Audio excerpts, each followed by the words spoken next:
Dans un instant, vous allez entendre Emmanuel Todd, historien, chercheur et anthropologue, à la librairie Ombre Blanche à Toulouse, jeudi 13 février 2020, autour de son essai intitulé « Les luttes de classe en France au XXIe siècle », édité au Seuil, lors d'une rencontre animée par René Duclos.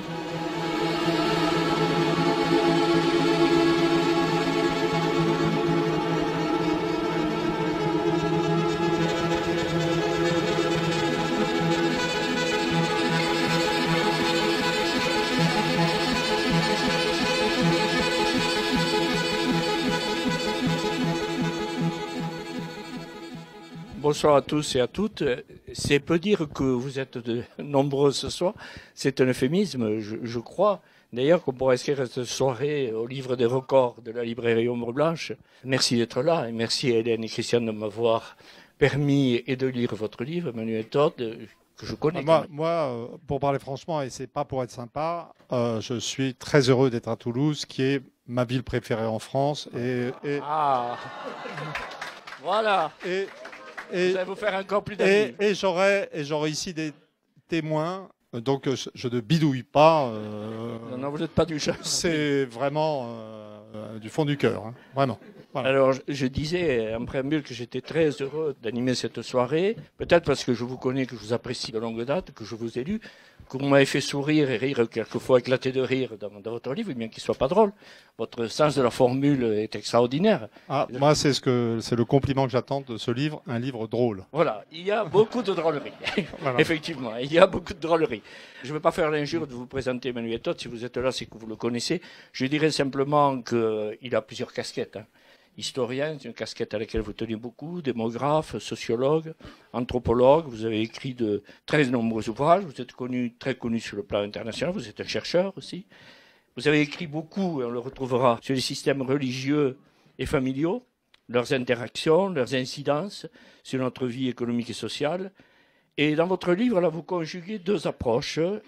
Une approche civique, on la sent très présente, et une approche scientifique, technique. Et ce qui vous a incité à l'écrire, on le sent bien, ce qu'on appelle l'accélération de l'histoire, qu'on constate aujourd'hui, les mouvements sociaux, et plus particulièrement le mouvement des Gilets jaunes, auquel vous consacrez d'assez longs chapitres. Le titre de votre livre ne souffre pas d'ambiguïté. Les luttes des classes. Donc c'est dit, c'est écrit. Nous allons en parler longuement. C'est un concept qui a été longtemps délaissé, pour ne pas dire un peu archaïsé, laissé de côté, mais qui est réactivé visiblement par la crise économique, on va en parler. Parler de lutte des classes, immédiatement, c'est renvoyer à Marx, on va dire un petit mot en introduction, et la vision de Marx de la lutte des classes, et avec deux autres penseurs qui vous ont accompagné, qui sont très importants à vos yeux, un plus ancien, Durkheim, et un dont j'avais lu à l'époque les écrits, qui m'avaient particulièrement marqué, Alain Ehrenberg, La fatigue d'être soi, aux côtés de Marx. C'est une belle trilogie. Alors, pour Marx, je ne vais pas vous le rappeler, hein, mais pour Marx, c'était une vision ascendante, hein, la lutte des classes. Hein, ça devait, au final, aboutir au triomphe du prolétariat et finalement une société sans classe. Aujourd'hui, on va le découvrir en lisant votre livre, il n'en est plus question, on est toujours dans la lutte des classes, mais plutôt une lutte des classes descendante. C'est ce que vous nous dites. Alors, la question que j'ai envie de vous poser, on vous l'a déjà posée, vous voudrez bien m'excuser de vous la reposer une nouvelle fois, mais quand je lis, par exemple, ce que disait Luma dimanche, qui vous disait partiellement marxiste dans votre approche, de Marx, vous dites plusieurs choses. Il a écrit beaucoup de bêtises, mais il avait un jugement d'une grande acuité, et surtout, il vous a appris à penser. C'est un point très important. Alors, qu'est-ce que vous avez retenu surtout de lui? En quoi vous a-t-il marqué dans votre approche et dans votre travail jusqu'ici et dans votre dernier livre? J'ai commencé quand même à réfléchir intellectuellement en tant que membre des jeunesses puis du Parti communiste, quand j'avais entre 17 et 19 ans. Ça a été très bref, mais comme chacun sait, c'est un moment décisif de l'existence. Donc j'ai un fond de connaissance du marxisme, de Marx, très ancien, si on peut dire. C'est la première couche de ce qui me vient à l'esprit. Il en tient une couche, mais bon, c'est pas le sujet. Et donc j'ai une sorte de connaissance vraiment très ancienne et intime, mais l'économie marxiste, le capital, pour moi, c'était de la métaphysique. Ce qui m'a toujours fasciné chez Marx, c'est deux choses. C'est les grands textes historiques sur la France, les luttes de classe en France, le 18 Brumaire, ce livre que j'utilise le plus là, et puis une sorte de personnalité de chercheur pas encastré dans une carrière universitaire. Ça me parle, ça me parle de ma vie. en fait. Marx est un type qui s'est consacré à son œuvre en tapant son copain Engels pour des subsides. Moi, j'ai trouvé un poste de bibliothécaire à l'INED qui a remplacé Engels, si on peut dire. Mais il y a ce côté personnalité libre, qui n'a pas peur, qui y va. C'est une sorte de modèle de comportement intellectuel et psychologique. Donc, c'est vrai que j'ai passé toute ma vie ensuite, à partir de l'Angleterre, je dirais, à me désengager des problématiques de classe et à considérer que sous les conflits économiques et politiques qui sont la chose visible et consciente de notre vie sociale, il y avait des choses plus profondes, il y avait la religion, puis il y avait, au premier chef, ce dont je suis spécialiste, c'est les structures familiales. Donc j'ai passé quand même, je suis aussi devenu très très anticommuniste, hein, je veux dire, mes 2 premiers livres, des essais, c'était un essai sur les fondements du système soviétique, le 2e livre s'appelait Le fou et le prolétaire, et je considérais le communisme comme une forme particulière de schizophrénie. Donc je me suis quand même pas mal éloigné du marxisme, etc. Et j'ai le sentiment, et je n'ai pas changé d'avis, qu'avec les structures familiales, j'ai atteint des déterminants plus profonds. C'est-à-dire que si vous prenez le grand modèle historique, si vous prenez la crise de 29, vous avez bien une crise du capitalisme à l'échelle internationale qui touche tous les pays capitalistes. Mais simplement, aux États-Unis, ça donne Roosevelt. En Angleterre, les conservateurs reviennent au pouvoir et ne font rien, ou si peu, ils dévaluent. En France, vous avez Léon Blum, le premier président du Conseil juif, en fait. En Allemagne, vous avez Hitler. Et sans l'analyse par les structures familiales ou les variables religieuses, vous ne pouvez pas comprendre cette diversité de réactions à un phénomène économique très général. Je considère toujours que le communisme est apparu là où il est apparu parce qu'il y a des structures familiales paysannes d'un certain type, communautaires, et pas d'industrie, la Russie, la Chine, etc. Donc, je ne renie rien de mes recherches antérieures. Il n'y a pas de problème. Mais cela dit, je dirais que ce qui m'a permis de faire ces recherches, ce qui m'a permis, ou ce qui nous a donné le temps, parce que beaucoup de gens ont travaillé sur les structures familiales. Moi, j'ai été formé en Angleterre à l'étude des structures familiales. Ce qui nous a donné le temps et ce qui m'a donné le temps, c'est quand même l'espèce de paix économique que ma génération a eue. Je suis de 51, donc j'ai eu une vie économique paisible. Hein, ces baby-boomers haïs à travers tout le monde occidental maintenant. Et donc, j'ai eu le temps de regarder plus profond. Vous voyez ? Ça permet de situer les choses. Alors, qu'est-ce qui se passe ? Qu'est-ce qui se passe maintenant ? On est reparti dans une phase de problèmes économiques. On appelle pudiquement grande récession, qui est quelque chose comme une 2e crise mondiale. Et on ne peut plus simplement se contenter de se dire tout va bien, les problèmes de l'humanité sont résolus, nous allons chercher des variables historiques profondes. En fait, si, je travaille à une comparaison du néolithique européen et du néolithique amérindien. Je reste dans ma génération. Mais je fais un dernier effort pour m'intéresser à ce qui se passe et je vois que ce qui remonte, c'est du problème économique, c'est du conflit économique. Et donc, je reprends Marx, je reprends le concept de lutte des classes. Le titre du livre est en fait, ça m'est venu comme ça parce que le Seuil, je le dis dans l'intro, le Seuil me demandait un titre. J'étais en train de faire le livre et pour me marrer, à l'instinct, j'ai fait un double pastiche. C'est-à-dire les luttes de classe en France, c'est Marx, au XXIe siècle, Piketty. Donc je me suis dit, je vais pasticher 2 personnes totalement dissemblables ensemble, c'est rigolo. Ouais, en fait, ça collait vraiment bien au sujet. Ça doit être du Sacha Guitry, ça. Méfiez-vous, la première impression, c'est la bonne. Vous voyez, donc c'est comme ça. Mais en fait, en France est la chose importante. Je crois que dans la démarche de Marx, il y a une énorme lucidité et un énorme aveuglement. C'est-à-dire, Marx, c'est le type qui, il était d'origine juive allemande.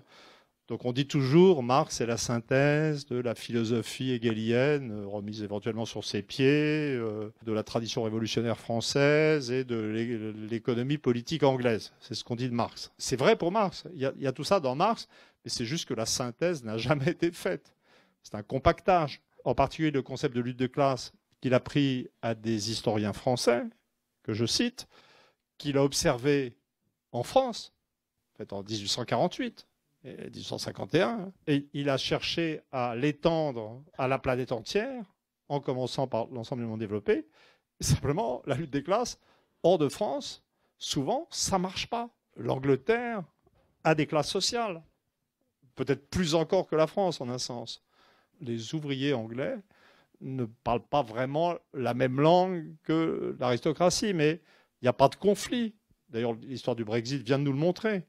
Je veux dire, la partie des classes supérieures passée par Eton, des gens comme Boris Johnson, a tenu compte de ce qu'ont voté les ouvriers du nord de l'Angleterre. Donc vous avez un milieu populaire qui est déférent vis-à-vis des catégories sociales supérieures et des catégories sociales supérieures qui, comme des nobles anciens, sont tout à fait prêts à tenir compte des intérêts et aspirations des milieux populaires. Aux États-Unis, ça ne marche pas. Ce qui intéresse les Américains, c'est la question raciale. L'important aux États-Unis, ce n'est pas de savoir à quelle classe sociale on appartient, c'est de savoir de quelle couleur on est, pour résumer. Donc en Allemagne, bon, on ne va pas en parler, mais c'est clair que je veux dire, la lutte des classes n'est pas leur don premier. Hein, je veux dire, c'est comme le sens de l'humour. Ça ne vient pas dans la culture allemande, la lutte des classes. Bon, vous voyez.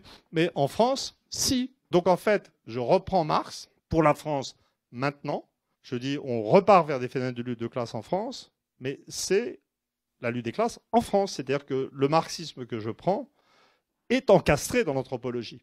Il reste encastré dans l'anthropologie et nous n'allons pas, de toute façon on en aura guère la force à notre échelle maintenant, devenir la lumière du monde, menant le monde entier vers un renouveau des luttes de classe. C'est pas ça du tout. C'est la lutte des classes, c'est pour ici en France, spécifiquement. Je trouve que mon rapport au marxisme est bien défini là. Alors, il y a une question que vous posez, qui est au cœur de votre livre, et qui finalement, ce sont des interrogations qu'on peut partager avec vous. Échec économique manifeste de notre pays, vous le démontrez à l'aide d'un certain nombre d'indicateurs, et conséquences, malgré tout, acceptées. Et là, pour comprendre, il faut en revenir à ce que j'appellerais les fondamentaux, l'évolution des systèmes familiaux et religieux. Il y a eu des évolutions, vous le démontrez dans votre livre, entre 92, puisque votre approche est historique et anthropologique. Et ce qui est très intéressant, j'ai trouvé très intéressant, c'est les trois niveaux, conscient, inconscient et subconscient. J'aimerais que vous nous parliez de cette démarche-là et de ces concepts-là, parce que l'économie, on a tous compris que c'est le conscient, c'est dont on parle, mais en dessous, il y a autre chose qui travaille d'une certaine manière, qui est important. Oui, alors le livre est vraiment... ça a été fait très vite, et ça a été fait... finalement, je me rends compte, et j'en parlais avec un copain qui est là, que vous ne voyez pas, qui est assis, avec la collaboration de pas mal de jeunes, en fait. J'avais décroché, en fait. J'étais sur le néolithique, qui me passionne. Je suis désolé, c'est vraiment... Si vous avez des questions sur le néolithique, je serai aussi... encore que je ne suis pas encore tout à fait au point. Donc, dans cet accès de civil, je me suis dit, il faut aller vite. Je suis plus capable... Un livre comme Qui est Charlie, qui m'a valu tant de problèmes, qui était beaucoup plus petit, beaucoup plus mince, je l'avais écrit en un mois. C'était en 2015. Celui-là, évidemment, il fait 380 pages. Je ne me sentais pas physiquement capable de faire un livre de 380 pages en 4 mois. D'ailleurs, peut-être pour aucun âge, on pourrait. Et donc, j'avais un copain, Baptiste Ouvray. Je dictais des réflexions qui transformaient en articles pour la revue Books. Et je me suis dit, je vais lui dicter chapitre par chapitre ce livre. Et en fait, la façon de travailler était vraiment très intéressante. Internet permet ça, on peut aller très vite dans la recherche des données. Moi, je ne savais pas ce qui s'était passé entre 1992, le traité de Maastricht, et les Gilets jaunes. Et, je veux dire, je ne savais pas comment vraiment la société française avait évolué. Je n'avais pas suivi. Il ne faut pas tout faire à la fois. Je sortais d'un pavé sur l'histoire du monde. La France n'était pas dedans, ou très peu. Donc, j'ai fait des recherches sur tous les champs. Économique, éducatif, sur les structures familiales. Et je suis arrivé à des choses qui m'ont quand même beaucoup étonné. C'est-à-dire, je voulais comprendre pourquoi la France avait à la fois accepté la monnaie unique, mais aussi apparemment sa conséquence, ça commence à devenir clair, et je ne sais pas d'ailleurs si les gens vont toujours l'accepter, c'est-à-dire un phénomène d'appauvrissement et de remontée des luttes. En fait, c'est très curieux. Voilà, mais le livre doit beaucoup. Je tiens à le lire, ça me paraît. Donc, il y a un type qui est venu me voir, qui me dit: ah, mais je vous ai vu aux conférences sur les banlieues. Vous comprenez pas l'attitude des banlieues. Ils n'étaient pas du tout contre les gilets jaunes. Moi, je lui dis: prouvez-le-moi. Et puis, il m'a rendu un mémoire avec des interviews de gens en banlieue et puis une analyse du rap, dedans. Et donc, je suis arrivé à la conclusion qu'un point de plus d'homogénéité de la société française, c'est que c'était pas du tout comme en 2015. Les banlieues étaient... Donc, ça m'a donné ces beaux titres, Flashball pour tous, qui est l'essence de la solidarité des banlieues avec les Gilets jaunes, quand même. En fait, en théorie, un type très vif aurait pu se dire que si le pouvoir se mettait à traiter des Français de province défavorisés économiquement comme des gosses d'arabes de banlieue, ça allait créer des solidarités inattendues. Mais c'est quand même mieux de le voir écrit, voilà. Il y a un géographe qui m'avait entendu me lamenter sur l'absence de carte du phénomène gilet jaune, qui m'a dit ben, « moi j'en ai, vous voulez ?» Puis il fait des cartes d'après Facebook, enfin des trucs super. Mais même Ehrenberg, ça je le dis pas, je peux pas le dire. C'est ma fille aînée qui m'a conseillé de le lire. Vous voyez ? Les grands mouvements que j'ai décelés et qui finalement m'ont surpris et qui m'ont permis ou qui me permettent d'approcher le mélange de passivité et de révolte de la société française, c'est, bon, alors bien sûr, vérification de l'effondrement industriel de la France, de la disparition du fait que le monde ouvrier, qui était encore le pivot de la structure sociale, quand j'avais fait ce qu'on appelait la loi de Chirac en 95 ou 94, bon, ça y est, c'est fait. Et donc j'ai vu la montée très rapide des professions intermédiaires, la montée un peu moins spectaculaire dans mon souvenir des cadres et professions intellectuelles supérieures, des emplois qualifiés, etc. Et donc j'ai vu une structure, un paradoxe, c'est-à-dire une société dont le niveau de vie baisse. Je suis d'ailleurs pris maintenant dans des polémiques avec la direction de l'INSEE, dont j'aimerais reparler, car c'est un grand moment de bonheur pour moi. Si quelqu'un peut me poser une question sur mes rapports avec la direction de l'INSEE à la fin, je serais ravi de donner les derniers développements de ce conflit sanglant. Donc, baisse du niveau de vie, mais sans monter des inégalités. Ce qui ne me met, contrairement à ce que beaucoup de gens disent, ne me met nullement en conflit avec Piketty. Parce que ce que Piketty avait mis en évidence, c'est la montée des 1% d'en haut, ou de 0,1% d'en haut. Simplement, dans les pays anglo-américains, ça a été accompagné d'un décrochage vers le haut des 10 ou 20% suivants. Et ce qui est tout à fait caractéristique de la France, c'est que les 10 ou 20% suivants sont restés, avec des revenus plus élevés, certes, mais sont en termes de tendance restés exactement alignés sur les professions intermédiaires et les ouvriers. C'est-à-dire que le gros de la population n'a pas été explosé par les inégalités. Pour moi, ça a été je dirais, une grosse surprise. Et puis, quel que soit le paramètre, c'est là, alors les gens aussi, alors les gens essayent de monter un petit peu, particulièrement ceux qui n'avaient pas lu le livre. C'est plus facile quand même de raconter n'importe quoi quand on n'a pas lu un livre. Mais les gens qui l'avaient lu ont essayé de me mettre en opposition avec mon copain Jérôme Fourquet. Donc Jérôme Fourquet, une France atomisée, c'est totalement ridicule. On a travaillé ensemble. Du coup, on va faire un débat pour mettre, je dirais, les choses au point. Mais moi, ce que j'ai observé, donc ça n'est pas une archipélisation. Ça ne veut pas dire qu'il n'y a pas des éléments qui peuvent amener à une vision autre. Il s'agit d'un débat scientifique aussi, quelque part. Mais en termes de tendance, de mouvement, j'étais vraiment saisi par l'existence d'un mouvement homogène de la société. C'est-à-dire que si les inégalités n'augmentent pas et que le niveau de vie baisse, ça veut dire qu'il baisse pour tout le monde. Si je travaille sur l'éducation, effectivement, j'ai fini par admettre quand même le niveau éducatif baissait.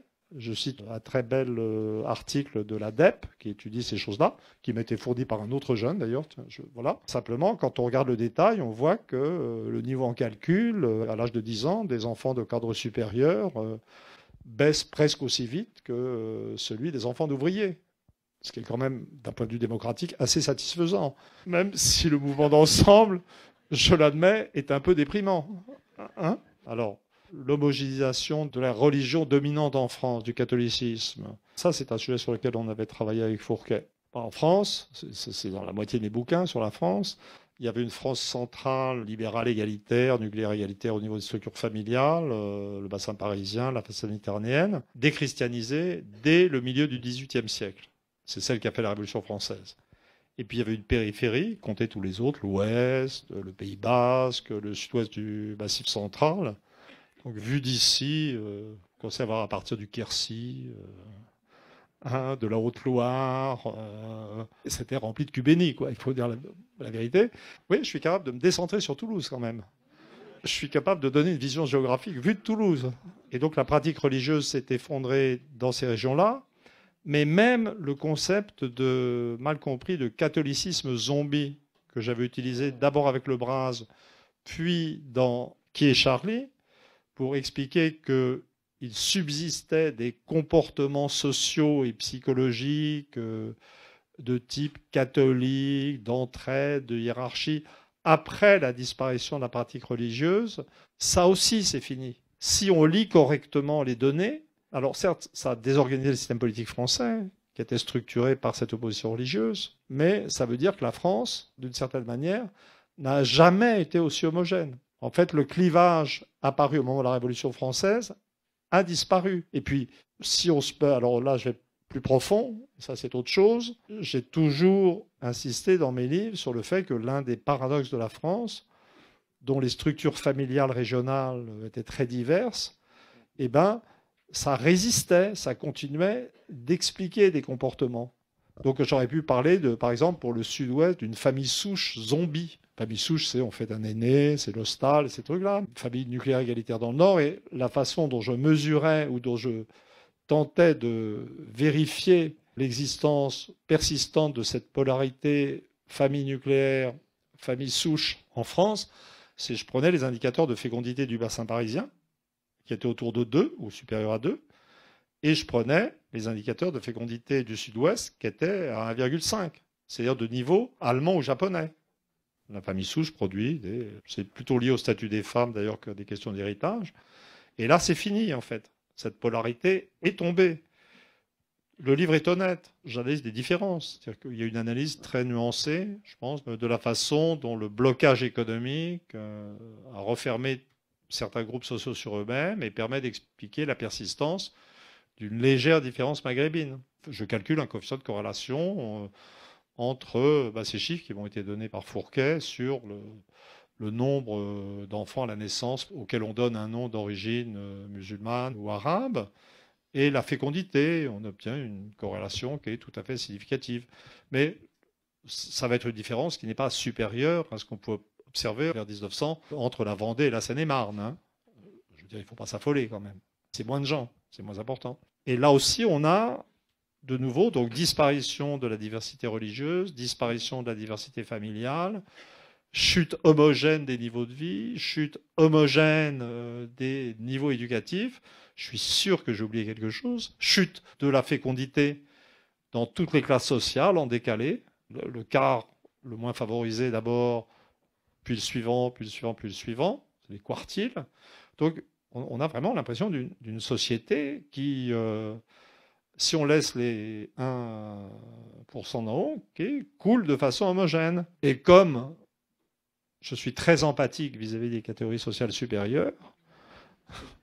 Non, mais je rigole pas. Je fais pas partie de ces gens, le marxisme vulgaire, qui consiste à dire oui, c'est dégueulasse, il y a les 1% d'en haut qui s'empivent. La théorie économique la plus simple dit que quand on est très riche, de l'argent supplémentaire, c'est-à-dire l'utilité marginale de l'argent, vaut 0 en fait. Je veux dire, les gens très riches ne s'intéressent pas à l'argent. C'est une chose qu'il faut savoir quand même. Il faut en être content. Enfin, je veux dire, il faut en être conscient. Content, je ne sais pas. Mais bon, j'analyserai plus tard ce lapsus. Mais pour eux, les problèmes se posent en termes de pouvoir plutôt, ou de pur délire actuellement d'ailleurs. Et de délire parce que plus de pouvoir. Puisque la réalité des 1% d'en haut, des 0,1% d'en haut, avec au cœur les énarques, et la haute administration, qui en France est beaucoup plus, c'est l'un des axes du livre aussi, beaucoup plus qu'un soi-disant capitalisme qui a été totalement détruit, sont aux commandes, c'est qu'eux ont eu une chute de statut à l'intérieur de l'Europe et du monde absolument inimaginable. Je veux dire, il y a encore 15 ans, les classes dirigeantes françaises, centrées sur l'État, étaient l'une des 2 classes dirigeantes les plus importantes d'Europe, à parité avec l'Allemagne. Et maintenant, ils se font siffler par les ministres allemands s'il y a besoin de faire quelque chose. Donc eux aussi, finalement, sont en chute libre. Vous voyez ? Donc peut-être ça va pour les... Oui, pour la description de notre monde si agréable.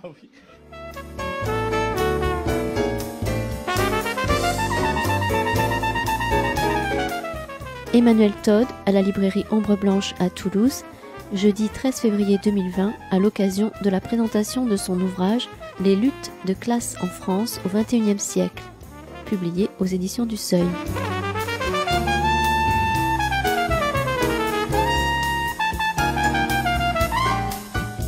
Moi, je voudrais vous interroger aussi sur le poids ou la part respective des indicateurs démographiques, épidémiologiques, Oui. qui sont quand même propres à toutes les sociétés européennes, notamment le vieillissement, Ah oui, je parle beaucoup de vieillissement. l'augmentation des dépenses de santé, Oui. même le taux de mortalité, etc. C'est des paramètres qui sont quand même partagés dans les pays industrialisés.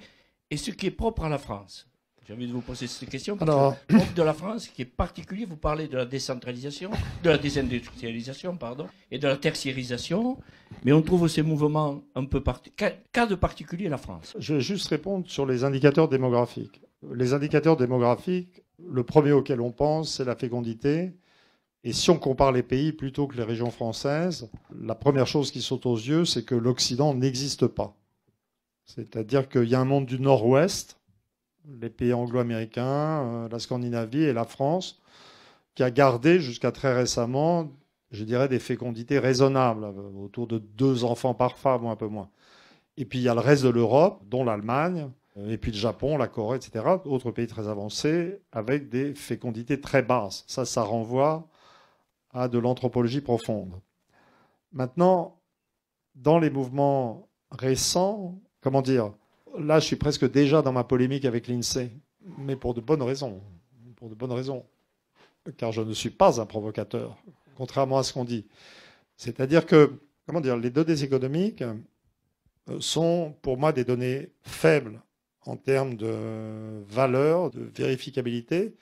Et ça avait été d'ailleurs tout à fait noté par le fondateur de l'INED, l'Institut national d'études démographiques, Alfred Sauvy. Les données économiques, alors ça va des données soviétiques où on comptait des paires de godasses sans vérifier qu'il y avait 2 chaussures par paire, vous voyez, aux données qu'on utilise pour calculer les produits intérieurs bruts, qui agrègent des choses et qui utilisent des prix, en fait. Le problème, c'est que vous avez un prix fixé sur un marché. Alors le pire, c'est l'objet de ma polémique avec l'INSEE, c'est quand vous avez des indicateurs synthétiques d'évolution des prix. Moi, je fais partie des gens, de plus en plus nombreux, qui pensent que les indicateurs d'évolution des prix de l'INSEE sont pourris. Et d'ailleurs, c'est pour ça que je suis tellement content que la direction de l'INSEE ait publié sur un blog pratiquement consacré à ça, comment ils arrivaient à ce truc extraordinaire de dépenses en logement qui compte pour 6% dans l'évolution de l'indicateur de prix. On peut y arriver, hein. Ils expliquent comment, mais allez sur le blog de l'INSEE. Vous tapez INSEE Todd ou INSEE Todd insupportable, INSEE Todd cinglé, INSEE Todd pas gentil, je ne sais pas. Hein. Moi, je peux le trouver. Voilà. Ils développent. Alors, il y a une sorte de rationalité administrative du truc. Oui, alors on sépare les locataires du parc privé, les locataires du parc HLM, les propriétaires, les accédants à la propriété. Mais alors, si vous accédez à la propriété, ça vaut rien parce que vous accumulez un capital, donc vous n'avez pas de dépenses. C'est bien connu qu'un jeune qui achète un appartement ne dépense rien. Vous voyez ? En fait, pour moi, c'est vraiment très intéressant parce que ça montre que ça aurait un sens si la France était une société de caste où personne ne change jamais de catégorie. Hein ? Et ça aurait un sens si nous n'étions pas une économie de marché et qu'il n'existait pas de marché global du logement. Vous voyez ? Donc en fait, ça aurait un sens si on vivait en Union soviétique vers 1970. Hein ? Et là, effectivement, dans l'Union soviétique, des années 70, à mon avis, peut-être 6% de logements comptés comme indice de prix, ça aurait du sens. Je reviendrai là-dessus si je peux, car je suis chaud patate sur l'INSEE. Non, mais c'est très important parce que je vous rappelle qu'on est en train de voter une loi sur les retraites qui va contenir dedans un indicateur de l'INSEE qui n'existe pas. Et donc, en fait, je vous dis, l'indicateur de l'INSEE bidouille les chiffres du passé et on va les mettre au travail pour inventer un indicateur qui bidouillera les chiffres du futur. Donc l'INSEE est un problème politique pour tout le monde. Hein, vraiment, c'est très important. Mais, donc moi, ce que je fais toujours, comme je n'ai pas très grande confiance dans les indicateurs économiques pour évaluer des niveaux de vie, des choses comme ça, je fais toujours un contrôle par la démographie. Parce que la démographie vous donne des indicateurs sûrs. Par exemple, pour prédire l'effondrement de l'Union soviétique, j'avais dit, regardez, le PIB soviétique, il augmente à toute vitesse, ils ont des milliers de chars, ils envoient des fusées, mais regardez, le taux de mortalité infantile augmente. Les données démographiques, elles sont fortes parce que l'homme est fragile. Il y a une équation fondamentale en démographie, ce qui naît doit mourir. Donc vous ne pouvez pas trafiquer. Si vous dites que quelqu'un n'est pas mort à un moment donné pour améliorer les résultats, je veux dire, plus tard, il va vous manquer quelqu'un. Il y a un principe de contrôle interne extraordinaire. Et donc, ça y est, la France, ça y est. On était tout à fait dans le peloton de tête, j'en viens maintenant à votre question, des nations les plus avancées, avec les Scandinaves, les Japonais, pour la mortalité infantile. Ça, c'est terminé. On n'est pas dans une hausse généralisée encore. Mais on a eu des accès de remontée. On n'est plus dans le peloton de tête. On voit ça. De même, la baisse de la fécondité pour tous les groupes sociaux est un indicateur beaucoup plus sûr en fait, de changement des conditions de vie, de niveau de vie, que les évaluations du niveau de vie de l'INSEE qui vont vous agréger des revenus, vous déflatter ça de façon homogène, quel que soit votre mode de vie, par un indice des prix calculé de façon fantaisiste. Voilà. Mais il y a pire que nous, en fait. Moi, je suis plutôt pro-américain d'esprit. C'est ce qui va me pose déjà beaucoup de problèmes avec des militants de gauche qui sont hostiles au système. Je dis qu'on a besoin des États-Unis comme alliés pour sortir de l'euro. Je sais que j'ai déjà plein de courriers qui disent que je suis fou sur ce sujet, mais je suis lucide. Les États-Unis, eux, font déjà l'expérience de hausse de la mortalité. Si j'étais dans une émission de télévisée et je voulais créer un blanc devant les gens qui sont sur le plateau, je dirais non, mais la hausse de la mortalité aux États-Unis, c'était avant Trump. Ça va s'arranger. Non, alors, personnellement, j'ai été très troublé par le retour d'un certain nombre de concepts économiques qui appartiennent au passé. À mon âge, c'est normal. Hein. Non, mais je parle de destruction créatrice. Oui. Là, c'est plus ancien. Oui, mais c'est Macron qui parle de ça. Ruissellement. Mais c'est pas ce que c'est.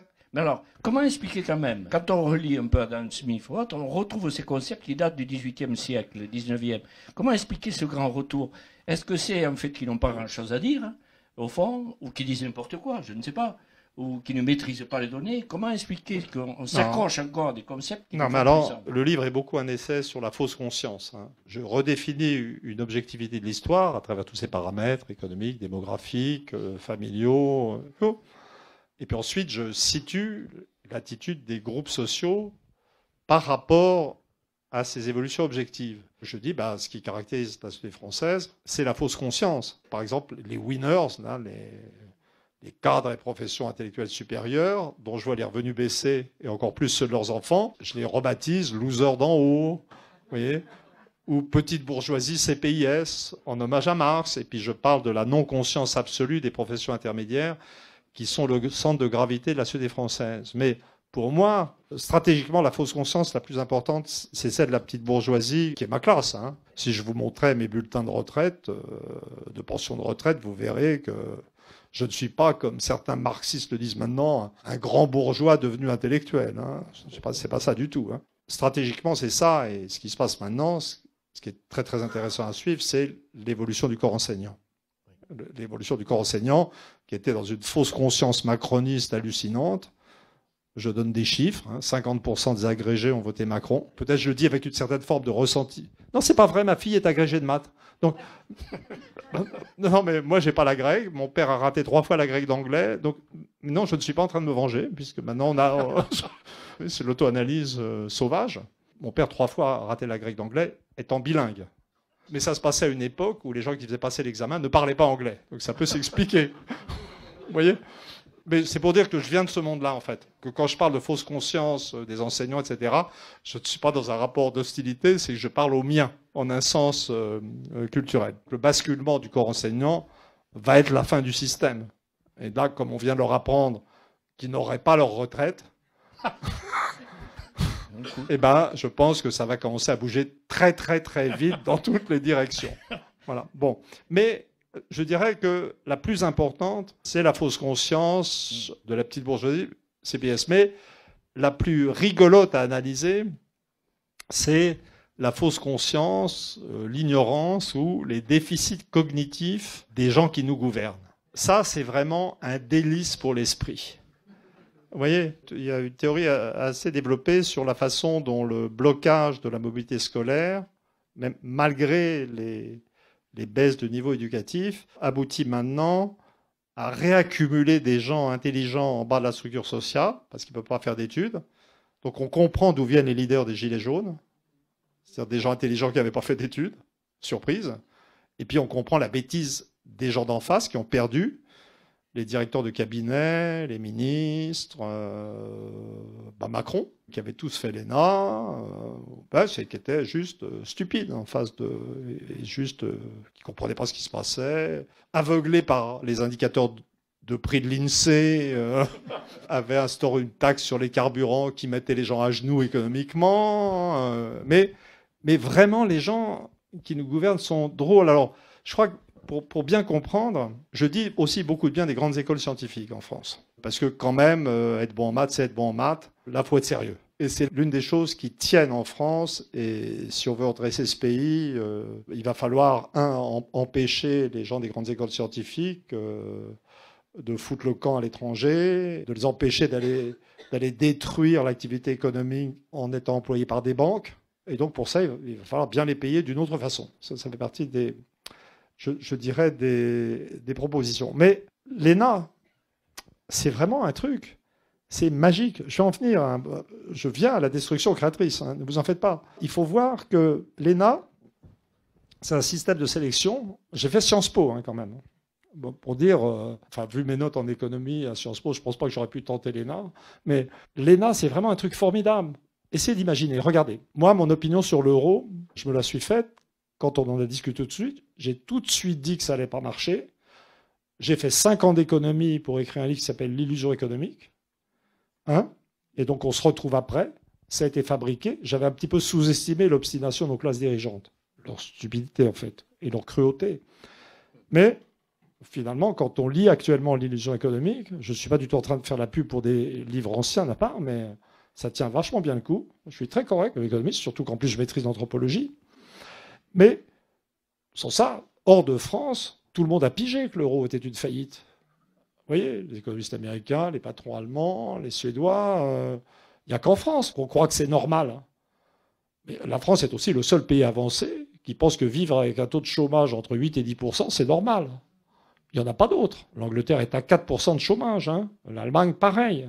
On est un pays qui délire, en un sens. Regardez comment on fabrique notre classe dirigeante. Accepter... En général, les gens ne l'acceptent pas, mais je vous demande de faire accepter, à titre d'axiome, le fait que l'euro est une absurdité. Une construction de monnaie étatique destinée à briser la société qui ne peut pas marcher. Maintenant, regardez comment on entre à l'ENA. Si vous dites dans une copie de l'ENA quelque chose de négatif sur l'euro, vous n'entrerez pas à l'ENA. Donc en fait, l'un des critères de sélection à l'ENA, c'est l'incompréhension de la réalité économique du monde. C'est ça notre classe dirigeante, reproduite sur des décennies. Donc l'ENA est un endroit où on sélectionne les moins aptes. C'est quand même un sacré truc.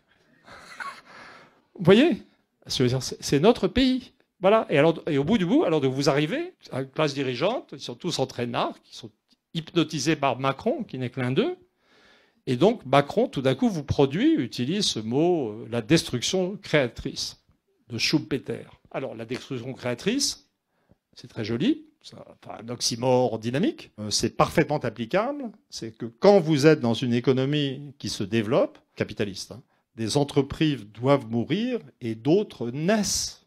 Je veux dire, l'apparition de nouvelles techniques rend des techniques obsolètes et aboutit à la destruction de certains secteurs et à l'émergence d'autres secteurs. C'est ça. Et donc, appliquer la notion de destruction créatrice à un pays, la France, où tout est détruit et rien n'apparaît, c'est juste ridicule. Ce qu'on a, nous, c'est une destruction non créatrice. Et d'ailleurs, on voit notre industrie qui est... Et comme le dit Ashoka Modi, qui est un économiste je ne sais pas si on doit dire maintenant qu'il est indien ou américain. Il a écrit un bouquin qui s'appelle The Euro Tragedy. Non, oui, c'est ça, A Drama in 9 Acts, un drame en 9 actes. C'est une sorte de somme sur la faillite de l'euro. Il parle de la bulle cognitive dans laquelle se débattent les élites françaises. Je crois que je suis en train de me perdre un peu dans mon raisonnement là. Oui, et Modi dit non, le bon concept pour la France, pour un pays comme la France, c'est le concept moderne en économie. Vous voyez quand même, je suis votre question. Hein. Le bon concept, c'est le concept d'hystérésis. C'est-à-dire que si vous mettez une économie en état de blocage pendant un certain temps, eh ben, elle va perdre ses ouvriers qualifiés, ses ingénieurs, voilà. Et ensuite, il y a des dégâts irréversibles qui continueront, même si vous entrez dans une phase de relance. La première chose qui vient à l'esprit, ça a été la merveilleuse politique d'EDF lors du gel du programme nucléaire. Je le sais parce que j'avais un copain qui est décédé, malheureusement, qui était ingénieur nucléaire. Donc tout d'un coup, EDF change de programme, on fait comme ça, donc on fout tout le monde à la retraite, donc on perd les savoir-faire, que ce soit au niveau des ingénieurs, des techniciens, des ouvriers. Et donc le bon concept, si Macron avait un cerveau, ou s'il était à jour en termes de conception économique, je reconnais que là, c'est du pur surréalité de dire des choses comme ça. Eh ben, il nous parlerait d'hystérésis. Il dirait, j'ai été élu président de la République française dans des circonstances tout à fait ordinaires. J'ai profité de l'effondrement du clivage gauche-droite, de la lassitude des gens devant cette comédie que nous jouaient les partis politiques, paralysés par l'euro et ne pouvant rien faire. J'arrive au pouvoir et je suis président et je suis embêté parce que je suis toujours dans l'euro et que je ne peux rien faire et qu'en plus j'ai ce problème d'hystérésis. Si on avait entendu parler Macron d'hystérésis, j'aurais écrit un autre livre. Hein. Vous voyez, le truc, je crois, le plus fondamental en France, pas juste pour la compréhension, mais pour l'action politique. Parce que quand même, on peut se démobiliser, mais là, je ne pense pas qu'avec l'histoire des retraites, on va vers une démobilisation générale de la population française. Je ne sais pas si vous avez vu ce film qui s'appelle Un pont trop loin. Ben, je pense que la réforme des retraites, pour les gens qui nous gouvernent, c'est le pont trop loin. C'est-à-dire qu'il y a eu une succession de petites crapuleries dans tous les coins, qui commencent à sortir d'ailleurs, mais qu'après s'être fait casser par l'histoire des Gilets jaunes, briser, je veux dire, une sorte de convention française fondamentale. Convention française fondamentale, c'est dur, il y a du chômage, l'arrivée dans la vie professionnelle est une galère, d'autant plus difficile qu'on a fait moins d'études. Mais si on arrive à survivre économiquement à peu près jusqu'à la retraite, ensuite on a quelques années pour souffler. C'était ça la vie en France. Voilà. Et là, Macron nous dit, non. non. Comme j'avais dit avant, l'anxiété jusqu'à la mort. Qui pour un démographe va vouloir dire aussi, là, une hausse de la mortalité. Puisque bien entendu, la baisse de la mortalité, c'est pas juste la médecine, hein, c'est les retraites. C'est qu'on donne aux gens des retraites. Mais si vous êtes vieux, fatigué et que vous n'avez pas de pension, vous faites pas de vieux os. Donc je pense qu'ils sont allés trop loin. Je ne vois pas comment ça peut s'arrêter. Et c'est dans un contexte comme ça qu'il est vraiment important de faire le bon diagnostic sur la situation. La grande illusion en France, héritée de la révolution néolibérale, de Margaret Thatcher, de choses qui ont réellement existé, choses qui ont réellement dévasté les sociétés avancées, mais surtout les sociétés anglo-américaines. Le concept de néolibéralisme, de capitalisme abominable, de financier aux dents longues, ne nous permet pas de comprendre ce qu'on vit nous en France. Parce qu'on cherche des capitalistes aux dents longues, on cherche une bourgeoisie financière ou une aristocratie financière, comme dirait Marx. Mais la vérité de la France, c'est qu'avec son histoire d'un développement économique piloté par l'État pendant les 30 Glorieuses, le groupe dirigeant reste la haute administration. Une haute administration, une ENA qui au lendemain de la guerre était patriotique, raisonnable, qui acceptait de dévaluer le franc pour rajuster le coût du travail et dans une optique de solidarité nationale, en fait. Mais une haute bureaucratie qui a pris dans la tête de plein fouet la révolution néolibérale et qu'il a accepté sans rien y comprendre. Donc le vrai mystère de la France, c'est qu'on a une haute administration qui contrôle un appareil d'État qui, sur le plan répressif, ainsi qu'on peut le constater chaque jour, est de plus en plus puissant. Ils pensent faire du néolibéralisme. Donc ils vendent les aéroports, ils vont essayer de mettre les fonds de pension dans le secteur du logement social. Ils font des trucs dont ils pensent que c'est du néolibéralisme, alors qu'en fait c'est un capitalisme, ça reste un capitalisme subventionné par l'État. Ça aboutit à la destruction de toute l'industrie française. Et sur ce champ de ruines, il ne reste que l'État. Ça, c'est la fausse conscience et c'est le retour du refoulé. Ce sont des étatistes. Et la grande erreur pour les gens qui cherchent à s'opposer à eux, c'est de penser qu'ils sont libéraux. Je veux dire, non, eux le croient. Eux le croient. Ils veulent aller encore plus loin, ils veulent tout flexibiliser, etc. Dans un contexte français, ça ne marche pas. Et en fait, la grande erreur, la cible d'une opposition, les rapports entre les classes, dans le livre, je les décris de deux manières. Je décris d'abord là d'où on vient, c'est une cascade de mépris descendant. C'est-à-dire des ouvriers français qui vont pas bien et qui, pour se sentir mieux, méprisent les immigrés et leurs enfants. Au-dessus, bon, il y a les catégories intermédiaires dont on ne sait pas trop ce qu'elles pensent et qui ne pensent pas exister. Puis il y a ce que j'appelle les losers d'en haut, la petite bourgeoisie qui méprise les prolos français pour se sentir mieux alors qu'elle-même est en train de couler. Et puis vous avez au-dessus ce que j'appelle l'aristocratie stato-financière, pas financière, stato-financière, parce que l'État, qui humilie à l'échelle européenne, je parle de modèle aztèque, fait une politique qui finalement ne sert plus à rien sur le plan économique, si ce n'est à se faire les nerfs sur la population française. Donc en fait, la réforme des retraites, c'est pas fait pour arranger les choses. C'est un acte purement sadique. Ça existe dans l'histoire, le sadisme d'État. Hein, mais la bonne lutte des classes, dans le contexte d'une société où seuls les gens d'en haut, quoique humiliés, s'en sortent financièrement, ça serait que tous ces regards tournés vers le bas dans un mouvement méprisant se redressent, regardent vers le haut, identifient correctement l'ennemi, ne croient pas que c'est le capitalisme et une banque privée autonome, mais voient que c'est le haut appareil d'État, avec sa justice et sa police, dit le type qui se prend pour Lénine.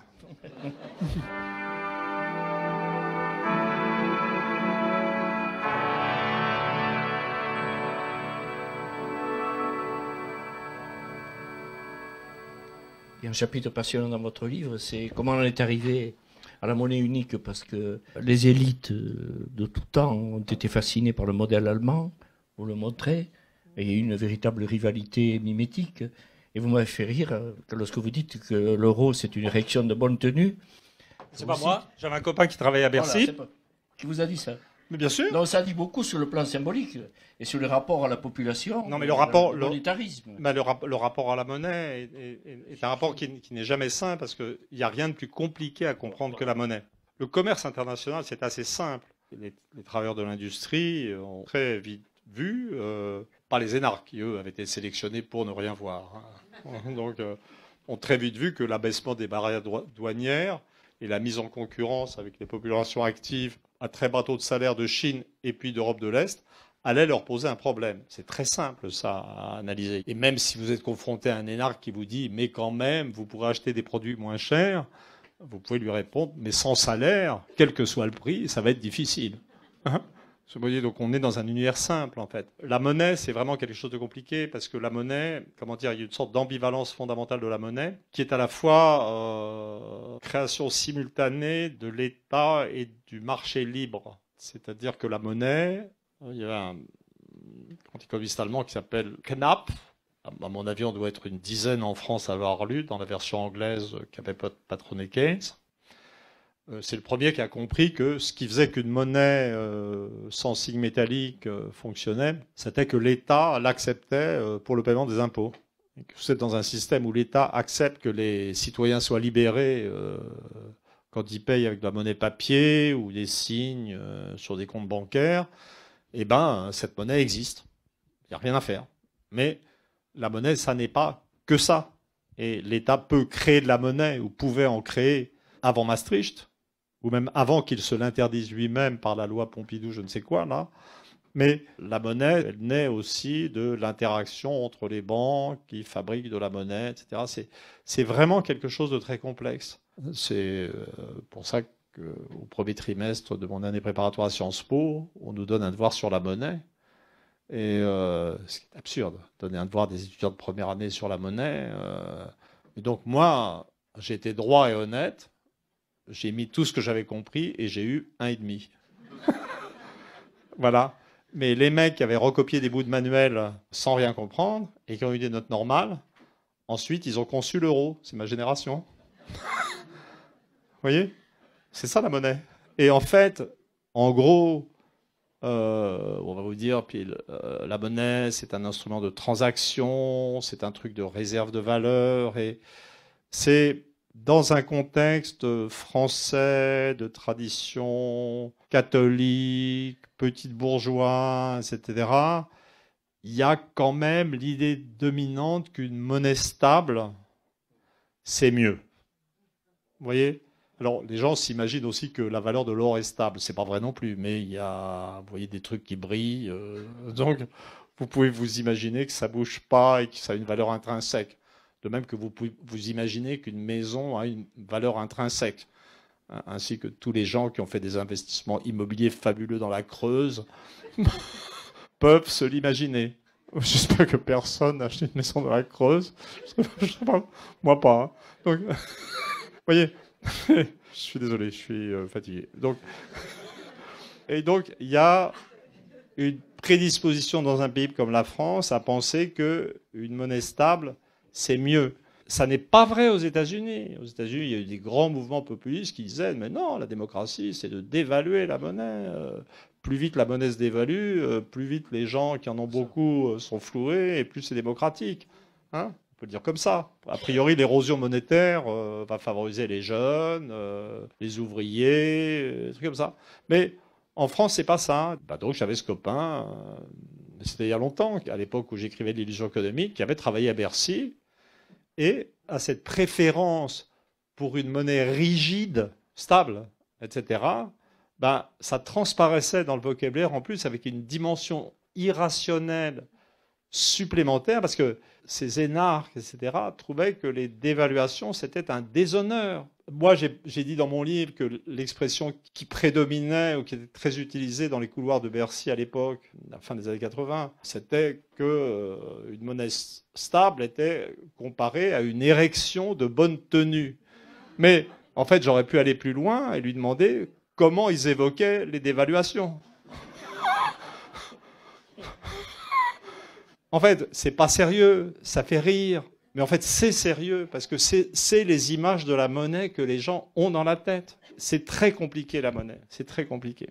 Avant de terminer et laisser la parole à la salle, vous citez une phrase d'un ancien ministre, pour savoir si vous partagez son avis, Anicet Le Poste, qui a dit « Macron joue avec la démocratie et ouvre la voie aux forfaitures et risque d'être dépassé par plus violents que lui dans une société décomposée et désorganisée. » Est-ce que vous partagez cet avis aujourd'hui? C'est-à-dire, vous n'excluez pas un coup d'État, mais est-ce que ce même ministre parle de maltraitance de l'État de droit aujourd'hui? Ah oui, de toute façon, tout mon livre est en fait... Moi, je suis vraiment surpris de ce qui se passe, parce que j'ai fait ce livre au lendemain du soulèvement des Gilets jaunes, que j'approuve de tout mon cœur, dont je suis reconnaissant en tant que Français qui aime son pays pour ce qu'il aime. Le livre sort maintenant, finalement, à un moment où on est passé, je veux dire, encore en vitesse supérieure. Et si vous réfléchissez 2 minutes, Macron et sa fine équipe ont été brisés par les Gilets jaunes. Ils ont cédé financièrement. Et quelques mois après, ils repartent dans ce truc dément, pas du tout de réforme des retraites. J'ai passé par plusieurs étapes dans l'analyse de la réforme des retraites. D'abord, la notion de retraite universelle à point ne me plaisait pas, parce que le mot universel est un mot beau, c'est dans la tradition française, et donc j'avais trouvé un concept national-socialiste qui approchait mieux le concept de Gleichhaltung, c'est-à-dire qui veut dire à la fois mise au pas et synchronisation, plutôt qu'universel, vous voyez. et que le Parti national-socialiste des travailleurs allemands avait utilisé lors de la mise au pas de la société allemande après l'arrivée au pouvoir de Hitler. Ensuite, quand j'ai vu que le point n'était pas défini et que les types ne savaient pas trop ce qu'ils faisaient, je me suis dit non, peut-être ça serait mieux de penser les choses en termes de minimum vieillesse pour tous dans l'avenir. Et là, au stade actuel, puisque en fait ce qui se passe, on est en train de voter un projet. Le seul truc dont on peut être sûr, c'est qu'il annule le système ancien. Mais d'un autre côté, comme il intègre plutôt où il n'est pas capable de définir un système nouveau, avec ce chef-d'œuvre d'un indice à venir pour le point, la vérité, c'est que ce qui se passe actuellement est une abolition du système de retraite et qu'on n'a même plus la garantie qu'il y aura un système de retraite. Donc on est dans une extrême violence sociale. Effectivement, alors je ne sais plus si ça recoupe, je pense que je serais profondément d'accord avec Alice Le Bors, mais ce qui ne me surprend pas du tout en termes de trajectoires idéologiques de l'un et de l'autre, mais on est confronté à une violence d'État venue d'en haut dont les gens commencent seulement à comprendre la profondeur. Vous savez, moi, je sors de la partie dure de ce qu'ils appellent aimablement la promotion de mon livre. Il écrit un livre, c'est pour se faire du pognon, parce qu'il y a une petite retraite. Vous voyez ? Donc, quand on sort un livre, on va dans des émissions de radio, de télévision. C'est en fait super dur, parce que la situation est réouverte. Moi, je sais que je suis interdit d'antenne sur le secteur public quand la France est calme. Donc, au moment des Gilets jaunes, il y a eu un peu de flou, et donc j'ai pu aller dire ce que je pensais à France Culture. Et puis là, dans la sortie du livre, comme pour mon dernier livre, qui n'était pas tellement polémique, une esquisse de l'histoire humaine, etc., je vais vous dire des éléments, comment sort un livre. Là, c'est intéressant. La dernière fois, 3 émissions programmées sur mon livre avaient été annulées à France Inter. Donc là, je me suis dit, je vais leur faire une farce, je vais accepter d'aller à l'émission de Ruquier, ce que j'avais refusé toute ma vie, pour forcer France Inter à m'inviter et à ne pas annuler l'invitation. Donc j'ai dû m'appuyer une séance où j'avais 2 abrutis qui m'insultaient, etc. Et j'ai regardé la vidéo, j'ai l'air hyper heureux. Donc je me suis défendu, mais après coup je me suis demandé si j'avais pas fait à mon insu un léger AVC pour avoir pris ça avec une tellement bonne humeur. Donc je suis reparti ravi. Mais c'est parce que ils étaient vraiment bêtes. Donc c'est quand même... voilà. Et alors donc je suis allé à France Inter. Et alors là, rebelote, Ali Badou, qui comme un fou. C'était super dur en fait. Il n'y aurait pas eu Natacha Polony pour me soutenir. Je pense que j'y serais pas arrivé. Mais c'est... Comment dire, c'est super violent de se faire insulter. Et alors là, il y avait Ali Badou, je ne sais pas s'il n'avait pas pu lire mon livre ou s'il ne savait pas lire tout court, qui me disait, il me lançait tout là, vous employez à propos du président le mot fascistoïde, ça. Je ne sais plus très bien ce qui s'était passé dans le débat, mais c'était devenu le truc, en fait. On dit, ouais, Emmanuel Todd est un provocateur irresponsable.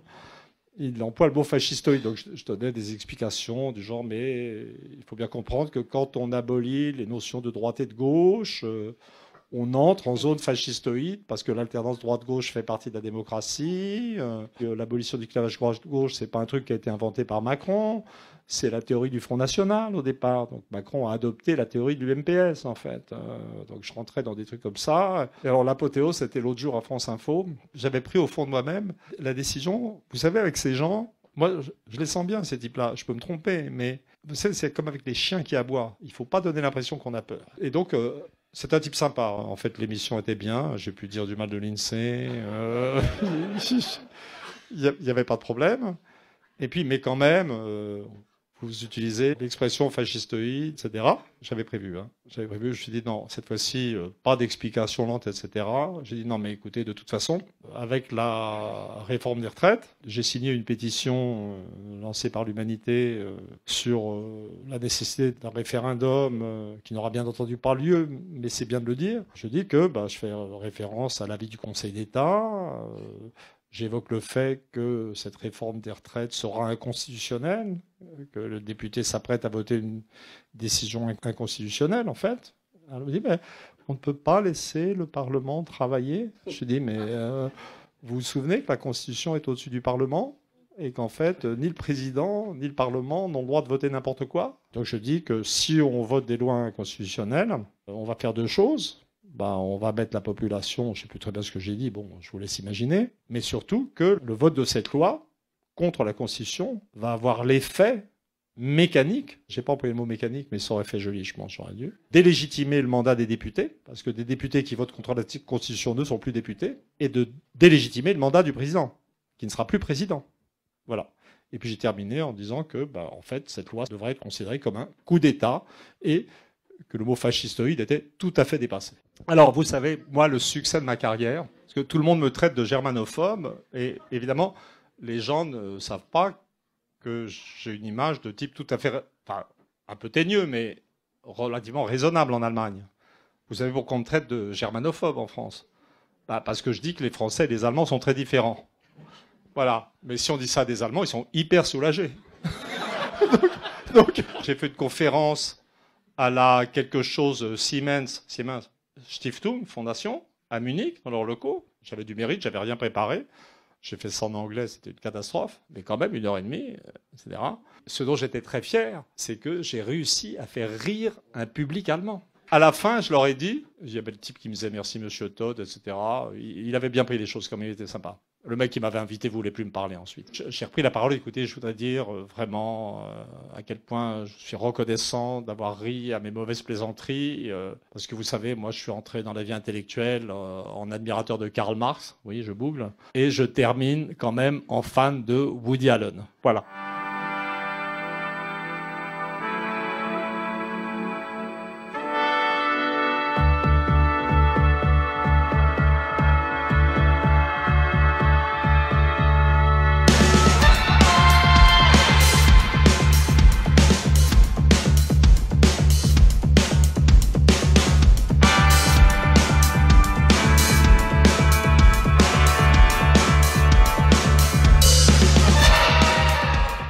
Bonsoir. On me dit soyez synthétique. Effectivement, je vais essayer d'être synthétique. Sachant que, petite parenthèse, petit préambule, j'ai un peu le cerveau en plein de boue parce que mes parents ont perdu leur maison liée à la tempête Gloria. Donc depuis 3 semaines, je ne dors pas. Les assurances, je confirme, c'est compliqué. Voilà, petite parenthèse. Merci en tout cas, monsieur Todd, parce que vraiment, effectivement, on passe un bon moment et ça fait plaisir de vous entendre dans tout ce marasme ambiant actuel. J'étais, entre autres, neuropsychologue et donc je suis le pur produit de la petite fille modèle qui est toujours travaillée, était la première. Avec 19-20, quand j'avais 16, c'était la mauvaise note. Et donc, bac plus 11 euros et demi de l'heure, échelon 8. Donc voilà, la super méritocratie dont parlait monsieur Nicolas Sarkozy. Donc vous parlez de déficit cognitif des gouvernants. Moi, je parlais de déficit cognitif des gouvernés. Mais je crois que c'est ça le souci. De fausse conscience, moi j'ai envie de parler de déni, de dissonance cognitive. On est dans un syndrome de la grenouille géant. Enfin vraiment, on est tous beaucoup de non-éveillés. Et je crois que c'est ça le souci, au-delà des gouvernants qui sont des psychopathes et voilà, j'en passe. Vous parlez de sadisme d'État, moi j'aimerais bien parler de masochisme du peuple. Je sais, je suis un peu dure aujourd'hui, mais... Et puis je parle souvent aussi alors j'essaie de résumer. Je crois que j'ai compris, je pense que je peux vous répondre tout de suite là. Oui, parce que il y avait une question à la fin. Il y avait... alors, non, oui, allez-y, alors vite. Vous disiez aussi qu'effectivement, vous avez raison, qu'on ne va pas faire de vieux os. Moi je dirais que c'est bien quand même pour eux qu'on fasse des vieux os, mais un peu malades pour bien... que l'industrie pharmaceutique gagne. Quelle est la question? Mais du coup, j'ai perdu ma question. Bon, alors, je vais faire un petit commentaire sur la question des positions respectives des gens qui nous gouvernent et de la population française. Le livre contient une analyse extrêmement détaillée de la fausse conscience de tout le monde. Je parle de conscience suicidaire pour les ouvriers qui votent Front National. Je parle de non-conscience pour les catégories intermédiaires. Je reparle de fausse conscience pour la petite bourgeoisie. J'ai le sentiment de n'avoir épargné personne, et ça m'inclut. Et j'utilise, ainsi que vous l'avez très justement mentionné, les travaux d'Ehrenberg avec la notion d'homme fatigué. Et il y a quand même presque un chapitre du livre qui est consacré, je dirais, à la diminution de la capacité de réaction, de défense et de conflit dans nos sociétés comme effet paradoxal je dirais, du triomphe de l'individualisme. On n'a pas parlé de tout jusqu'à présent. Et donc, l'un des thèmes vraiment fondamentaux du livre, c'est qu'on est, en ce sens, vraiment tous dans le même bateau, et que l'un des paradoxes de la période, c'est probablement ça qui explique le plus fondamentalement l'acceptation de l'euro malgré le martyre qu'il fait subir à la population française, c'est que l'individu, sans l'encadrement d'une collectivité, n'est pas plus grand, mais diminué, en fait. C'est ça qu'on vit. Et en ce qui concerne le genre de jugement qu'on a sur les milieux éduqués et les milieux populaires, je suis très clair et depuis plusieurs livres. C'est-à-dire que j'ai une critique très détaillée dans le livre des gens qui idéalisent le peuple et ce que les partisans de Michéa appellent la common decency, et qui veulent se raconter, qui sont toujours dans un modèle, pour moi, complètement archaïque, dans lequel les gens éduqués sont vilains et les gens d'en bas sont merveilleux. Pour moi, c'est une conception radicalement antidémocratique. C'est une perversion de l'inégalité. C'est juste renverser l'idée de différence entre les hommes. Donc, de ce point de vue-là, je ne pense pas que mon livre va être critiqué. Ça m'a été révélé très tôt, en fait. J'ai fait beaucoup de travail là-dessus. Un petit moment personnel. Mon épouse est fille de paysans nivernais, d'origine normande. Moi, je viens de milieu intellectuel depuis des tas de générations. Et je me souviens, je renvoie une conversation qui remonte à il y a un quart de siècle. Elle m'avait dit, Emmanuel, à l'époque où j'étais un peu dans une idéalisation des milieux populaires, elle m'a dit, Emmanuel, tu as sans doute raison pour les catégories supérieures, mais...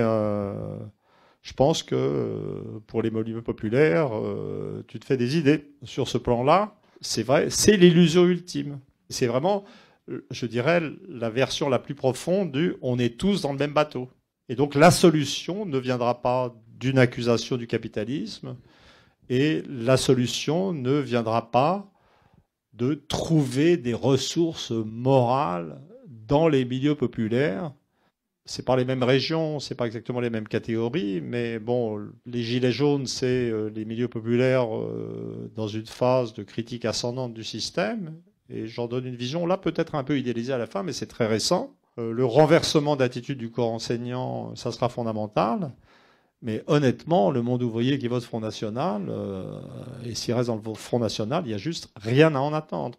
Mais moi, je préfère me foutre de la gueule des énarques et des mecs qui s'en foutent plein les poches que des types qui galèrent financièrement. Il faut être humain quand même.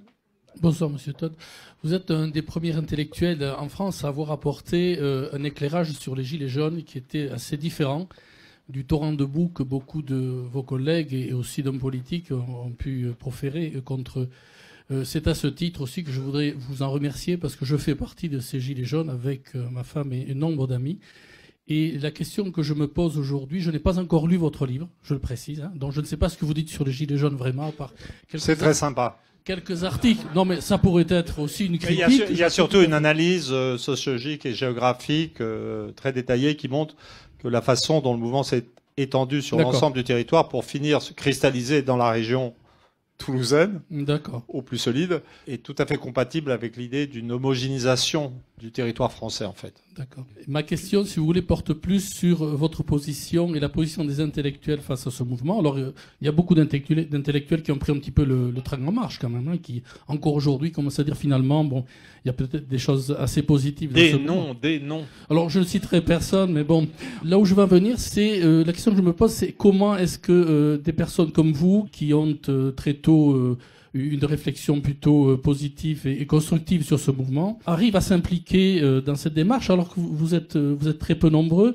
et que d'autre part, ce n'est pas une accusation, mais je n'ai pas l'impression que vous ayez à aucun moment enfilé un gilet jaune. Je vous ai jamais vu dans une manif non plus, mais peut-être l'avez-vous fait, peut-être, je sais pas. Mais qu'est-ce qui bloque? Je comprends que ce soit dangereux aujourd'hui. Être dans les rues de Toulouse le samedi après-midi, c'est un risque, et même sur les ronds-points, je n'ai pas besoin de vous le préciser, vous le savez. Donc pourquoi y a-t-il ce hiatus alors qu'on a vu à une certaine époque des gens comme Sartre, par exemple, défiler, vociférer dans un micro sur des places publiques à la Lordon, en quelque sorte. Comment vous expliquez ce petit schisme, je dirais? Moi, pour ceux qui ne font rien, qui ne disent rien, je renvoie à tout ce que je dis sur le phénomène de différenciation culturelle, c'est-à-dire que les études supérieures, je parle de ma statistique, je ne parle pas de tel ou tel individu. Moi, je suis assez copain avec François Boulot, qui est avocat, et s'il est avocat, j'espère fortement qu'il a fait des études supérieures.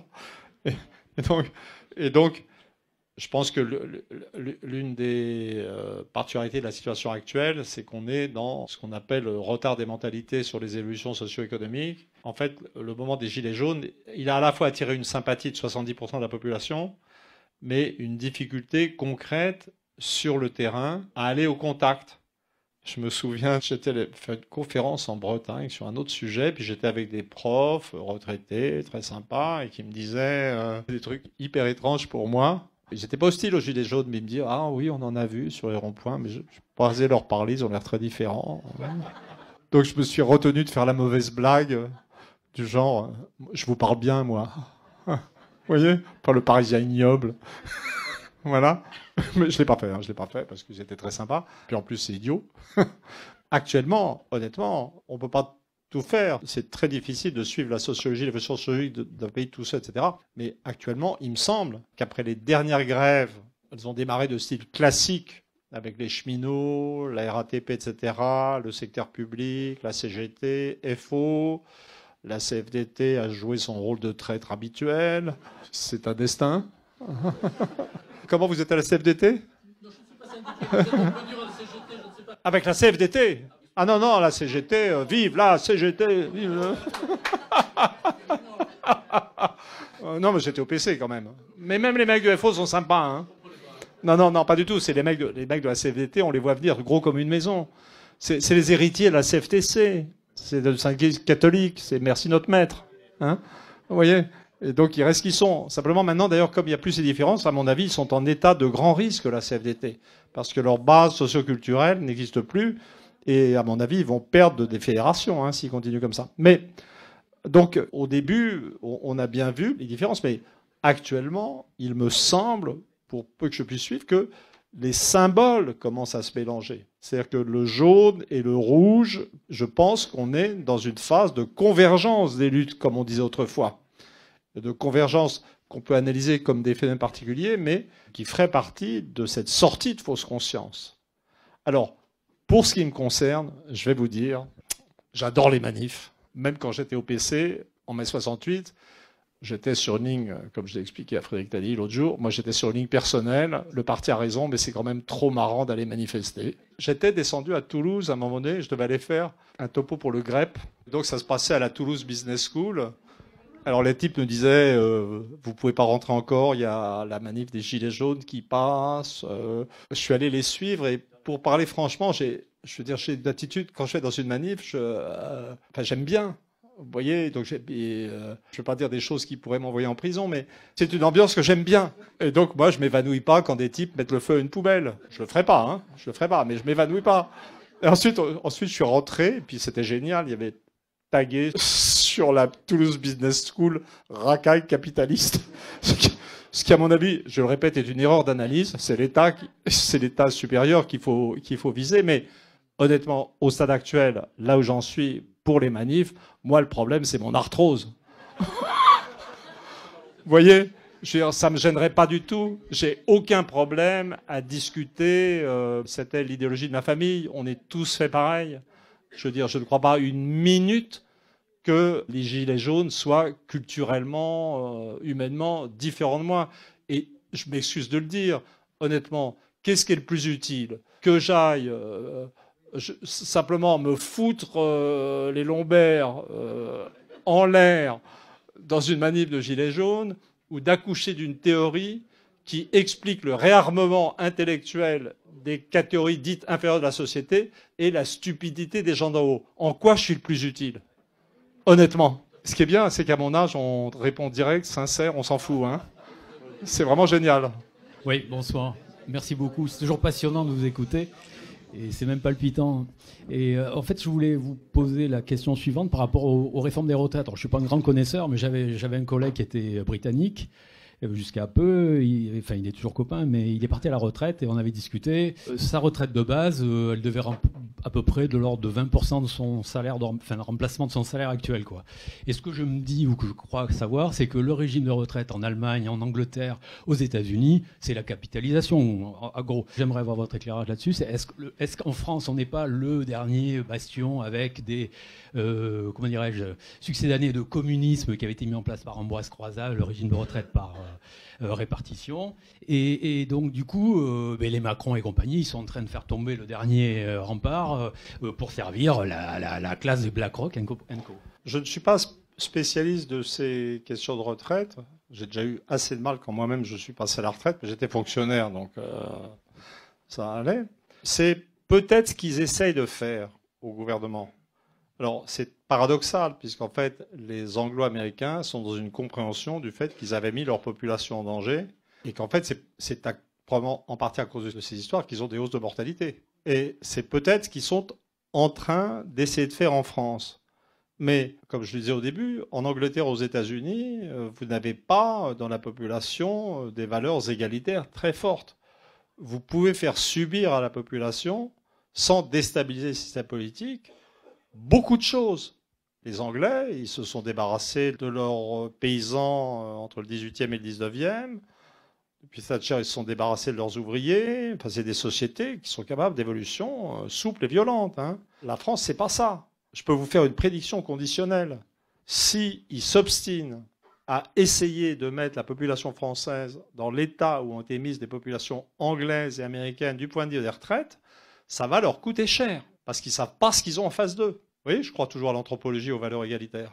Ils ne se rendent pas compte des risques qu'ils prennent pour eux-mêmes. Et c'est drôle, alors qu'ils étaient réfugiés dans leur ministère, terrés au moment des Gilets jaunes, avec des plans d'évacuation de Macron par hélicoptère. Donc peut-être c'est le projet, mais en France, ça va donner tout à fait autre chose. Vous mettez plutôt en évidence le principe d'égalité qui est beaucoup plus ancré dans la population française, qui va peut-être leur poser gros problèmes. C'est ça. Alors ce que je dis dans le bouquin, c'est que comme on ne voit plus ça à l'échelle territoriale, je fais l'hypothèse que le développement de l'éducation supérieure et la stratification éducative a fait muter les valeurs autoritaires hiérarchiques de la périphérie vers le haut de la structure sociale, et que par contre les valeurs égalitaires se sont répandues sur l'ensemble du territoire, ce qui donne cette polarité très franche. Le problème, ça va être les variations de la limite entre les deux. Mais c'est très spéculatif, ça. Mais si vous voulez, l'idée que les valeurs d'un pays disparaissent du jour au lendemain, vous voyez, les gens me reprochent d'avoir une vision trop fixiste de l'histoire, d'insister sur les phénomènes de permanence. J'ai pas tellement l'impression en ce moment d'ailleurs d'insister sur les phénomènes de permanence, puisque je viens de dire que je pensais que maintenant la diversité régionale française s'était terminée. Mais si vous avez fait l'ENA, vous êtes dans un modèle, vous savez, en physique, la physique la plus banale, il y a ce qu'on appelle le principe d'inertie. Moi, par exemple, l'un de mes premiers souvenirs de réflexion physique, quand j'étais gamin, je ne comprenais pas pourquoi, quand je sautais du train qui arrivait de la gare Saint-Lazare à Saint-Germain-en-Laye, ma ville natale, pourquoi ma vitesse par rapport au quai n'était pas immédiatement zéro. Et je me cassais la gueule. Vous voyez, c'est le principe d'inertie, ça. Mais le principe d'inertie, évidemment, ça existe dans l'histoire, dans la vie des sociétés. Mais les gens, les idéologues, qui ont une formation économique pas très bien maîtrisée et très dans l'instant, ou qui savent vérifier des comptes d'administration, ou des journalistes qui n'ont pas beaucoup réfléchi à ce qu'était l'histoire, peuvent penser comme s'il n'y avait pas de principe d'inertie. Donc là, le principe d'inertie, ça serait, les Français sont toujours français, et en un certain sens, le soulèvement des Gilets jaunes, c'est une sacrée vérification du principe d'inertie, en fait. Inertie en un sens de mouvement, en fait. Mais pour moi, l'exemple le plus dément d'oubli du principe d'inertie dans l'histoire de la vie sociale, et qui me rappelle mon attitude d'enfant quand je sautais de ce train, c'était quand Trump a été élu et que les gens ont commencé à dire que la démocratie était vraiment menacée aux États-Unis, que le totalitarisme menaçait les États-Unis, et que maintenant, le pôle central de résistance de la démocratie libérale, c'était l'Allemagne. Oui. Vous voyez ce que je veux dire ? Je veux dire, ça c'est comme si les pays n'avaient pas d'histoire, tout le monde est en apesanteur, un jour on est une chose, le lendemain une autre. Vous qui êtes pour le Brexit, Je me demandais, pensez-vous... C'est surtout les Anglais qui sont pour. Hein. Vous qui êtes pour le Frexit, pensez-vous que... Non, ça, j'emploie pas ça pour la France. Je ne parle pas de Frexit pour la France. Pensez-vous qu'il ne soit pas voué à être autocratique, mais qu'il puisse ouvrir la voie vers la démocratie, voire nouvelle Europe? La sortie du système, la sortie de l'euro, oui. Pas dans une vision autocratique, mais plus pour venir en aide aux Anglais et du coup reformer une nouvelle Europe. Non, alors d'abord, je vais vous dire tout de suite, les Anglais n'ont pas besoin de notre aide parce que ils vont avoir l'aide des Américains, qui me paraît beaucoup plus sûre que la nôtre. Je pense qu'ils vont avoir droit à l'opposition de Macron. Je ne sais pas ce que l'opposition de Macron va produire. Beaucoup de méfiance chez les patrons français, puisque la France est l'un des pays qui a le plus intérêt à ce que ça se passe bien économiquement avec les Anglais. Je ne sens pas les mentalités en France capables de penser la sortie de l'euro. Je pense que c'est techniquement très difficile. Je suis pour, bien sûr. Hein. C'est pour ça que je dis ces choses étranges dans mon livre sur le fait que seuls les Américains peuvent nous aider à sortir de l'euro. Alors les gens me disent « Ah, mais non, c'est l'Amérique qui a fait l'Europe, l'Allemagne leur obéit ». Vision totalement périmée, archaïque. Vous lisez les textes de l'équipe Trump et des géopoliticiens américains autour. Ils ne veulent pas d'une Europe dominée par l'Allemagne. Ça ne les intéresse pas du tout. Je veux dire, ils seraient absolument ravis de l'explosion de la zone euro. Donc c'est tout à fait possible.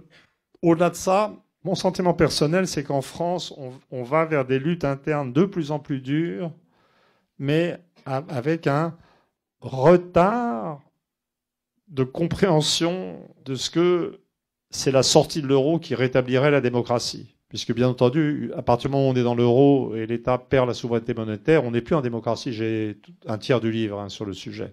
Voilà. Donc, mais que, en fait, il y a tellement de champs. Vous voyez, l'Allemagne, qui est censée être le grand vainqueur de la période, se sent mal. Son système politique est en décomposition. Donc, je pense qu'on va être pris de vitesse.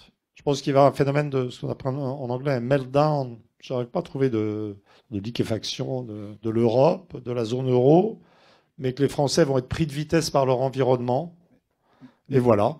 Mais n'est-ce pas la seule solution pour arriver à sortir de ces accords économiques? Ah oui, non, mais il faut en sortir. Mais si vous voulez, pour moi, il n'y a pas de problème. Si j'étais président de la République, tout serait réglé.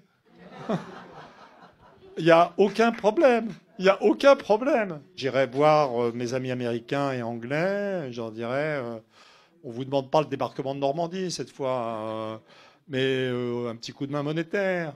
Hein, voilà, puis genre, programme économique. Mais le problème, c'est que en France, les gens, j'ai trouvé sur un blog de gauche, type qui dit « Ah, ben, l'analyse critique de Todd est vachement bien, mais par contre... ce qu'ils proposent, là, les États-Unis, rester dans le capitalisme, c'est navrant. » Donc, en fait, pour moi, je vous dis franchement, idéologiquement, on est une nation, les intellectuels qui se pensent critiques, vous avez des tonnes d'intellectuels qui vous disent sortons du capitalisme, mais restons dans l'euro. Qu'est-ce que vous voulez faire quand vous êtes dans une société où des intellectuels disent des conneries pareilles? Vous voyez? Je veux dire, comment imaginer que le ressort pour faire avancer quoi que ce soit en termes de réforme économique ou de lutte des classes, c'est la nation, entre Français. Car au cas où vous ne l'auriez pas remarqué, nous parlons la même langue. On se comprend, on a des habitudes communes, on peut agir. Et comment imaginer qu'il n'y a aucun cas autre? Vous voyez, donc, je ne veux pas citer des économistes qui sont valables, mais... dans l'ensemble, le niveau... vous prenez un type comme Piketty. J'avais fait un papier très favorable à son bouquin précédent. Le suivant, 1200 pages. Le premier, c'était 900 déjà. Mais, je veux dire, dans le premier, je me souviens, j'avais fait un papier... il n'y avait pas tellement de gens, en fait, avant son succès aux États-Unis. Mais c'est quand même un... Alors, je ne sais pas, peut-être que quelque chose m'a échappé dans cette non-lecture de ces 1200 pages, mais proposer des réformes européennes, comme si les Allemands avaient la moindre envie de suivre une suggestion française. C'est notre pays, ça, vous voyez? Je ne sais pas quoi dire. Je sais pas quoi dire. Même j'avais été débattre avec Asselineau. Vous voyez, je me suis mouillé quand même. Je veux dire... à son université d'Automne. Non, mais il est très, très sympa. Hein. J'allais dire mettre les mains dans le cambouis, mais ça suggérerait que l'UPR, c'est le cambouis, mais c'est pas du tout ce que je pensais. Mais il y avait plein de gens très sympas, et on avait débattu justement de cette question du rapport aux États-Unis et à l'Allemagne. Mais là même, je disais, mais c'est pas possible de critiquer l'Union européenne et de passer plus de temps à dire du mal des États-Unis que de l'Allemagne. On est dans ce pays où même les gens qui veulent le Frexit refusent de s'en donner les moyens. Oui, là, je suis dur, vraiment. Il y a quand même beaucoup de gens qui écrivent des trucs critiques sur la situation, au fond, à mon avis, de mon point de vue, de mec qui est prêt à mettre les mains dans le cambouis, pour se détendre. Vous êtes dans la France occupée en 1942. Vous dites, non, il faut se libérer, c'est pas possible. Hein. Mais quand même, on va le faire tout seul. Hein. On va pas demander l'aide des Russes et des Américains. Ce serait pas classe. Vous l'auriez pris au sérieux? Vous voyez? Je sais pas comment dire. Je préfère pas y penser. Et j'espère ne pas prendre trop de coups dans la gueule des gens dont je suis proche, au fond. C'est ça le problème pour moi. Mais les chrétiens sont très sympas avec moi en ce moment, je ne sais pas pourquoi. On va prendre la dernière Plutôt, question. je sais très bien pourquoi. Et c'est tout à fait normal. Bonsoir. Oui, je voulais juste savoir votre point de vue sur les analyses de Christophe Guilluy par rapport à la France périphérique et vos points d'accord et vos divergences. Alors, Guilluy, d'abord, j'avais lu un de ses livres. J'ai pas lu la trilogie ou la quadrilogie ou la tétralogie. Enfin, je sais pas comment on dit. Comment dire pour moi, il va entrer dans la catégorie des modèles de fragmentation. Je te donne une réponse plus générale, chose que j'applique à la fois à Chauvel quand il parle des destins différents des générations en France, des baby-boomers et des autres, ou à mon copain Fourquet quand il parle d'archipélisation, ou Guilluy, modèle centre-périphérie, etc. Je pense que tout ça a été intéressant et sans doute même fondamental à une époque, mais que le problème du moment, avec ces attaques centrales du pouvoir sur l'ensemble de la société, dans une société qui s'homogénise, en fait, c'est que c'est un moment dépassé de la réflexion. C'est un moment dépassé. C'est-à-dire qu'il faut essayer de courir, je crois qu'il faut essayer de suivre la musique de l'histoire. Et la musique de l'histoire actuellement, c'est tout le monde coule, on est tous dans le même bateau, on a une cible, l'aristocratie financière, et ça va comme ça avec les modèles de fragmentation de la société. Il faut voir ce qu'on a en commun et pas inlassablement opposer les centres-villes et les périphéries, parce que dans les périphéries, vous aurez des gens qui ont des problèmes d'accès aux services sociaux, aux services hospitaliers, etc. Et dans les centres-villes, vous aurez des jeunes tassés, je parle de Paris, hein, la ville dominante, etc. Vous aurez des jeunes à études supérieures tassés dans des appartements de 45 mètres carrés, avec des conditions de vie de merde par rapport à ma génération. Vous voyez, ça va comme réponse? Merci encore. Merci à vous. Les dédicaces se passent ici.